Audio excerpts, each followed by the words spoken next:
Voilà, bonjour, nous nous retrouvons encore une fois, en espérant que cette fois-ci c'est la dernière, avec une vidéo pour notre rencontre bimensuelle d'aumônerie. La prochaine fois, ce sera à la rentrée des vacances. Vous recevrez le programme pour la suite. Et je vous invite aussi à venir le 16 décembre à l'église de Béthily-Saint-Pierre pour la célébration de fin de trimestre avec les enfants du catéchisme. On fera une petite mise en scène. Si vous pouvez venir, vous aurez une place importante pour accompagner cette célébration des plus jeunes. Il y a deux célébrations, donc vous pouvez venir à 17h ou à 17h45 ou les deux pour accompagner jusqu'à 18h30 ces rencontres. Nous nous retrouvons sur la fiche A5. Vous avez vous recevrez en PDF cette fiche. Je vais aussi vous la distribuer par vos boîtes aux lettres avec les deux dernières pour que vous ayez physiquement imprimé sur papier et avec le billet de confession pour se confesser avant Noël dans les églises proches de chez vous. Donc vous allez recevoir ça au cours de la semaine. Vous avez cette fiche de toute façon en PDF avec le message qui vous annonce cette vidéo. Aujourd'hui, le thème c'est l'Esprit Saint. Alors c'est particulièrement intéressant, surtout pour ceux qui sont en quatrième et qui peuvent demander la confirmation pour le mois de janvier prochain. C'est une date qui va bientôt arriver, le 24 janvier, la confirmation. Alors pour bien situer cette démarche, une fiche sur l'Esprit Saint, un thème qui a déjà été abordé au cours de la quatrième année de catéchisme, lorsqu'on réfléchissait sur le credo, je crois en Dieu, Père, Fils et Saint-Esprit. Il est important de bien avoir à l'esprit cette réalité de la force divine, de l'Esprit Saint, parce que facilement on pourrait garder simplement une image de quelque chose d'un peu magique ou d'un peu lointain ou d'un peu spirituel qui n'est pas forcément connecté au concret de notre vie. Alors que l'Esprit Saint est au contraire ce qui devra, quand on le comprend bien, lorsqu'on le vit bien, sa présence en nous, devra être le plus concret de tout finalement. Alors qu'est-ce qu'il en est? On vous dit dans l'introduction de cette fiche, l'Esprit Saint est-il une colombe, une langue de feu ou un souffle? Vous savez que ces trois images sont bibliques. Bien sûr, la colombe, dans l'Ancien et dans le Nouveau Testament. Dans l'Ancien Testament, c'est la colombe qui revient avec le rameau d'olivier après le déluge pour signifier la paix voulue par Dieu avec les hommes, l'alliance, une première alliance entre Dieu et les hommes. Et puis la colombe au baptême du Christ dans le Nouveau Testament, l'Esprit Saint qui descend sur Jésus, c'est l'image de cet engagement de Dieu en nous et pour nous. C'est alors ce qu'on arrivera à développer dans cette vidéo, une présence qui est une force d'amour pour nous lorsque Dieu se donne à nous. C'est un don de Dieu. Voilà, on retrouve déjà dans cette image de la colombe. La langue de feu, c'est le buisson ardent, avec la première fois dans l'histoire de la Bible où Dieu se rend visible à travers ce feu qui brûle sans consumer le buisson sur lequel il est, avec la rencontre de Moïse, Dieu l'envoie Moïse dans cette mission de libérer son peuple pour qu'il ne reste pas esclave. L'Esprit Saint, l'amour de Dieu en nous permet de ne pas rester esclave de ce qu'il y a de plus négatif, de plus noir dans notre vie, mais au contraire de nous en libérer. Et puis dans le Nouveau Testament, bien sûr, la Pentecôte avec ces langues de feu qui viennent sur les apôtres et qui va bouleverser leur vie parce qu'ils savent ce qu'il faut faire, ils ont toute la théorie en tête, mais ils n'ont pas le courage de la pratique. Et voilà qui nous rejoint aussi bien dans notre vie. Nous savons à peu près ce qu'il faut faire et nous sommes toujours prêts à le faire, mais plus tard, autrement, différemment, et quand on l'aura décidé. Non, l'Esprit Saint, c'est une force de Dieu qui vient nous rendre acteurs de notre vie, capables dès maintenant, d'une manière qui dépasse nos simples envies ponctuelles passagères. L'Esprit Saint, force d'amour. Et puis donc la troisième image, c'est le souffle. Le souffle, c'est la brise légère qui monte à discrétion de Dieu dans l'histoire du prophète Élie dans l'Ancien Testament et dans le Nouveau, le souffle qui qui vient aussi dans cette pièce du Cénacle où les apôtres sont réunis le jour de la Pentecôte. Le souffle de Dieu, c'est en même temps l'Esprit qui va ne pas être visible. Je dis que c'est très concret, mais en même temps, effectivement, ça ne passe pas par nos sens les plus directs, qui sont effectivement la vision qui nous permet d'appréhender ce qui nous entoure. L'Esprit Saint n'est pas visible dans notre vie, c'est ses effets, comme le vent qui va avoir des conséquences et dont on va voir la présence à travers ce qu'il va engendrer. Eh bien, ces trois images qui nous parlent déjà de cet Esprit Saint et qui nous en parlent effectivement comme quelque chose de très concret, de très proche de nous. Et c'est vraiment ce qu'il faut retenir pour avancer dans notre vie chrétienne, comprendre que la présence de Dieu, elle est cette voix du Père qui nous enseigne, qui nous a donné les grandes directions de nos vies. C'est le Fils Jésus qui nous est présent, qu'on reçoit dans la communion, qui est à notre côté parce qu'il a partagé notre vie, qui continue par la vie de l'Église, par les sacrements, à partager notre vie et à nous soutenir, à nous relever lorsque c'est nécessaire. Et puis c'est l'Esprit Saint qui a alors cette proximité plus forte encore, qui est en nous. Nous sommes temple de l'Esprit Saint par notre baptême. L'Esprit Saint est en nous comme cette force d'amour. C'est vraiment ce qu'il faut retenir comme expression, la force de l'amour de Dieu. Parce que, en fait, on s'aperçoit que cette force d'amour, dans notre vie, dans ses amitiés et dans le milieu familial où l'amour est vraiment quelque chose qui dépasse simplement l'impression ou le moment présent, l'amour est quelque chose de fondateur dans notre vie. Et on en fait l'expérience de manière qui est toujours imparfaite avec les personnes qui nous entourent.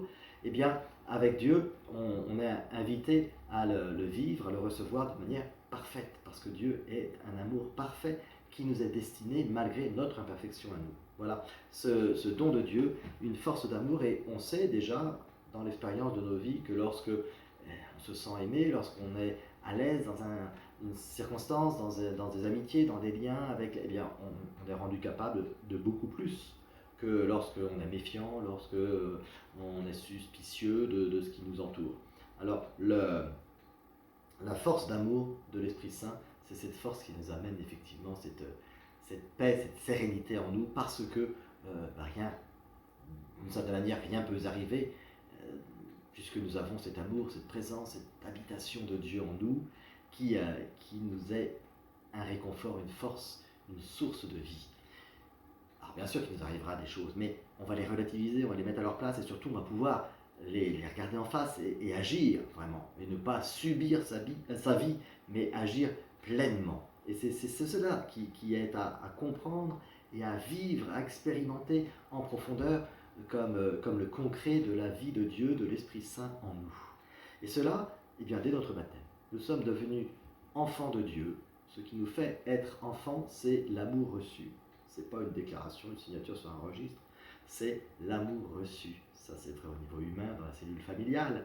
Eh bien, ce sera vrai aussi dans cette présence de Dieu en nous au jour de notre baptême, au-delà de la conscience qu'on a eue ce jour-là, parce que bien sûr, on était un bébé, on avait, pour beaucoup d'entre nous, on n'avait pas la conscience de réflexion, mais pourtant, déjà le bébé, il a besoin de recevoir beaucoup d'amour, et il en profite, et il se fonde, et il grandit sur cet amour qu'il reçoit. Eh bien, nous avons cet amour donné par Dieu comme une capacité à grandir sur laquelle nous pouvons nous appuyer. Et puis, il y a dans cette présence et cet amour de Dieu, il y a la confirmation qui vient donc après, juste après, quand c'est le baptême pour les plus grands. Certains d'entre vous sont concernés, qui viennent d'être baptisés, mais pour la plupart, eh bien, vous avez été baptisés il y a déjà quelques années, et vous avez pris conscience, vous avez grandi déjà à partir de cet amour reçu sur cette présence de Dieu, mais au départ, vous l'avez fait d'une manière inconsciente, et petit à petit, vous l'avez découvert. Lorsque l'on demande la confirmation, on demande l'Esprit Saint pour pouvoir s'appuyer d'une manière consciente, active et engageante dans notre vie sur cette force d'amour qui nous vient de Dieu. En fait, on a une volonté de faire quelque chose de sa vie, de faire quelque chose de beau, de bien, de grand. Alors, ce n'est pas forcément un projet qui est encore complètement dessiné. On peut avoir des projets professionnels, des histoires, mais voilà, ce qui arrivera sera bien plus, sera différent, mais bien plus, nous en avons l'espoir, l'espérance, que ce que nous imaginons. Mais on a des idées, on a des volontés. Et la première volonté pour un chrétien, c'est de faire de sa vie quelque chose qui rayonne, qui nous dépasse et qui nous fasse cheminer vers le bonheur éternel. Et si on a ce projet, en même temps, on sait qu'on est fait pour, et donc ça nous rend heureux. Et en même temps, on est un peu hésitant parce qu'on a dépassé sur pas mal de points, ne serait-ce que l'expérience qu'on fait de nos limites. Et puis, on a du mal à imaginer, à voir. Et donc, l'Esprit Saint sera cette force d'amour qui va nous apaiser et nous donner une capacité qui ne sera pas que la nôtre. On ne va pas appuyer tout sur nos propres forces. En même temps, on va s'engager, on va vouloir, il y a une dimension importante dans la confirmation qui est celle de vouloir être les chevaliers du Seigneur, les combattants pour et avec le Seigneur. Alors il y a cette volonté, cet engagement, ce refus d'une certaine naïveté où tout se vaut, où tout est beau et tout est gentil. Et non, c'est pas vrai. Ça, il faut mieux le savoir dès le départ, parce que sinon vous allez tomber de haut. Tout ne se vaut pas, il y a du bien, il y a du mal, c'est souvent mélangé, il ne faut pas enfermer les personnes dans le mal qu'elles peuvent véhiculer, c'est certain, mais il y a des choses bonnes et des choses mauvaises, et il faut équilibrer les choses, il faut avoir bien les choses en tête, il faut être lucide. Et en même temps, il ne faut pas se croire supérieur, il ne faut pas croire qu'on va y arriver par nous-mêmes, et puis en même temps, il ne faut pas baisser les bras en se disant de toute façon on n'y arrivera jamais. Non, on est rendu capable, c'est ça la clé de notre vie de chrétien, on est rendu capable, donc c'est bien nous, mais en même temps c'est par l'action de Dieu, et l'action de cette force d'amour qui vient en nous, l'Esprit Saint. Voilà. Alors lorsqu'on demande la confirmation, on demande à être dépositaire, à accueillir, on l'a déjà reçu au baptême, mais d'une manière passive, et pour pouvoir pleinement profiter, on le demande, on est conscient, et on dit voilà, cette source, on veut qu'elle alimente notre vie, on veut qu'elle nous apporte cette sérénité qui fera que, effectivement, on aura de l'inconnu, on aura des combats, on aura des difficultés, on aura des épreuves, et aussi des grandes joies. L'Esprit Saint nous aide aussi à vivre de manière vraie et profonde la joie, pour qu'elle ne reste pas superficielle.